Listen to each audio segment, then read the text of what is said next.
Hello. Hello, hi. Ruvaida? Hi, this is Gasper calling now. Do you hear me? Yes, finally. Okay, great.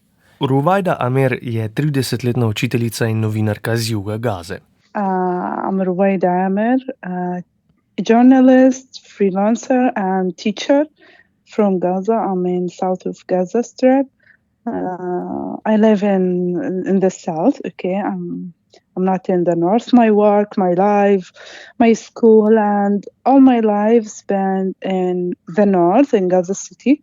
Kljub temu je njeno življenje pred začetkom zadnje vojne večinoma potekalo na severu, v mestu Gaza. Had a great life before the war.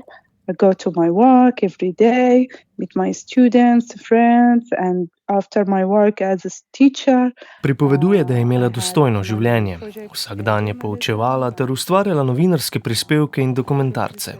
Piše za Al Jazeero, portala Middle East Eye ter magazin Plus 972 in številne druge. Še posebej se je osredotočila na zgodbe ljudi, še najmanj ji je všeč politika. Far away from the political, because I don't like political too much. When the war started, all my life changed because I didn't go to my work. Ko se je pred 15 leti začela vojna, se je njeno življenje popolnoma spremenilo. Sever Gaze zanjo ni obstajal več. Tam so bili vsi njeni prijatelji in učenci. So it was very hard, okay, and step by step there is many challenges we lived in, like there's lack of water, electricity, food, internet connections with the people out. Začelo se je drugačno življenje. Soočala se je s pomanjkanjem vode, elektrike, hrane, povezav s svetom.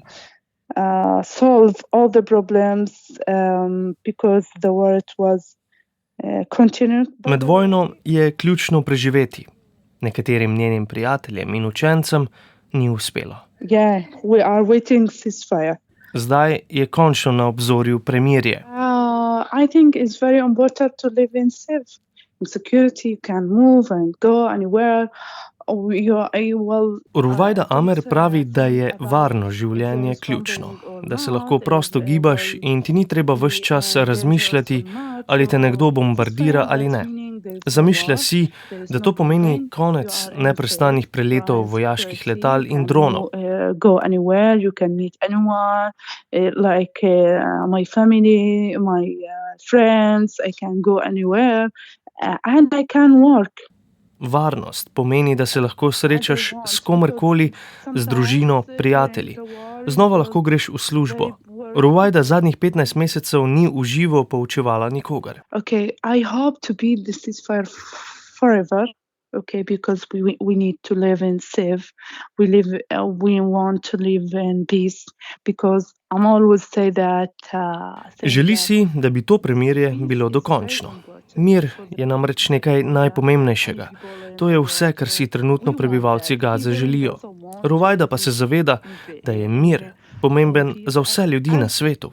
The people in Gaza, we want to be this ceasefire forever.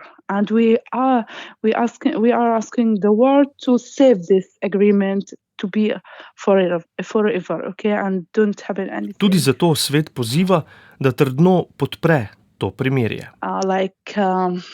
Back to war. No, we don't want to back to war. No, we want ceasefire just. Niti v najhujših sanjah si prebivalci Gaze ne želijo več nadaljevanja vojne. Every story has a start and has end. So we know there is end for everything, but we don't know if it will be good end or bad end. But ceasefire, I think, is very good. Ruvaida Amer verjame, da ima vsaka zgodba začetek in konec. Torej, vse se enkrat konča, samo da ne vemo kako. Peace is very important for the people in Gaza because they want to live their lives and achieve their dreams and build their future. So the peace will solve all the solutions, all the problems. Okay, so I hope that achieve. Svoje sanje prihodnosti si v Gazi želijo uresničevati v miru, ki lahko po besedah Ruvajde reši vse težave. To zvočno pismo je tik pred nastopom premirja v Gazi poslala učiteljica in novinarka Ruvajda Amer. Kot rečeno, lahko njene prispevke poiščete tudi v drugih medijih. Ves čas vojne je popisovala življenjske zgodbe ljudi v Gazi. Z njo sem se pogovarjal Gašper Andrinek. Za odzive mi lahko pišete na gasper.andrinek@rtvslo.si. To pa je podcast zgodbe. Nanj se lahko naročite in ga v aplikacijah za podcaste tudi ocenite.